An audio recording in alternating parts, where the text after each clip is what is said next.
the effective date. Once the underwriter receives this notice, it will set the effective date.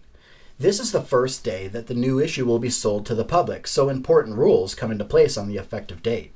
Everyone buying the new issue must receive a copy of the final prospectus. This can be delivered electronically for all types of securities as long as the firm has an email address for the customer. It can be applied to all types of securities except for mutual funds.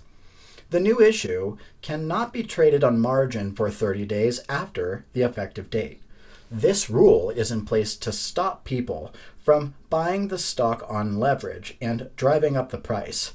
Those are two key rules that you need to know. Once the issue starts to trade on the effective date, the stock can trade in one of two ways. You can have what's known as a hot issue or a slow to normal issue, which is also referred to as a sticky issue. A hot issue is a common stock that opens trading at a premium to the IPO price. That is because there were so many indications of interest to the underwriter that the underwriter simply could not satisfy them all, and people are frantically buying the stock in the secondary market. People are thrilled because they see the price of the stock going up and up and up, and of course, where you see a price rising like that for an IPO, many of the insiders will be tempted to buy the stock. FINRA prohibits any insiders from buying a hot issue common stock, which today is referred to as an in-demand issue. Who are the insiders that are specifically prohibited from buying an IPO of common stock? They are FINRA member firms and their own accounts, the accounts of officers of the firm, employees of the firm, and immediate family members. Fiduciaries to member firms such as outside attorneys and accountants and their family members, and institutional portfolio managers buying personally and their immediate family members. Remember that FINRA says that these insiders are prohibited from buying an IPO of common stock. In order to enforce and reinforce this rule, FINRA requires that each purchaser of an IPO sign a document stating that he or she is not one of those prohibited persons. And if the individual continues to buy IPOs from the member firm, this statement must be renewed annually. When the individual signs the document for the first time, this is considered to be a positive affirmation. The annual renewal, however, is a negative affirmation. What does this mean? You do not sign a document a second time. FINRA requires the member firm to simply send you a letter asking if your status has changed. If your status has not changed, then you're in the same category as when you signed the initial letter. The rules regarding who can and cannot buy an IPO applies to common stock.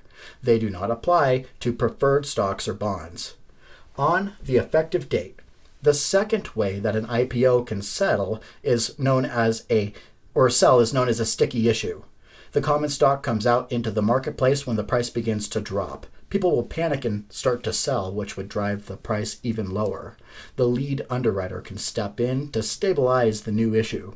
And in the final prospectus, this is the notice of stabilization, which gives the lead underwriter the right to stabilize the price of a new issue at or just below the public offering price, never above the final public offering price. If, therefore, a stock has an IPO of $21, the lead underwriter might enter a stabilizing bid at 21 or 20.95 cents, at or just below the IPO price, but not above.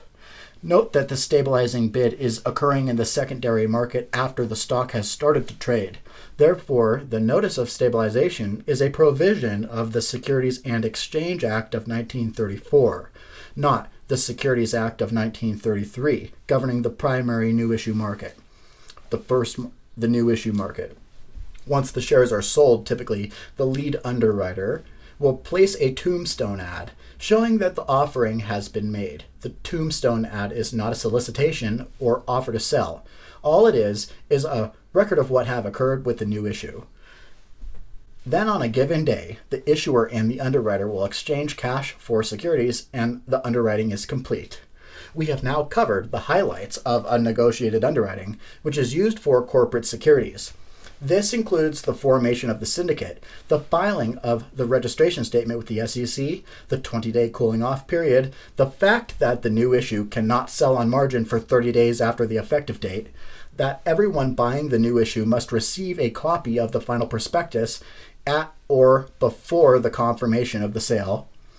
And we've looked at how the new issues sell in the market as of the effective date, either as a hot issue or a sticky issue, as well as who is prohibited from buying a IPO. And all of these are covered under the Securities Act of 1933, the first act, except for the Notice of Stabilization.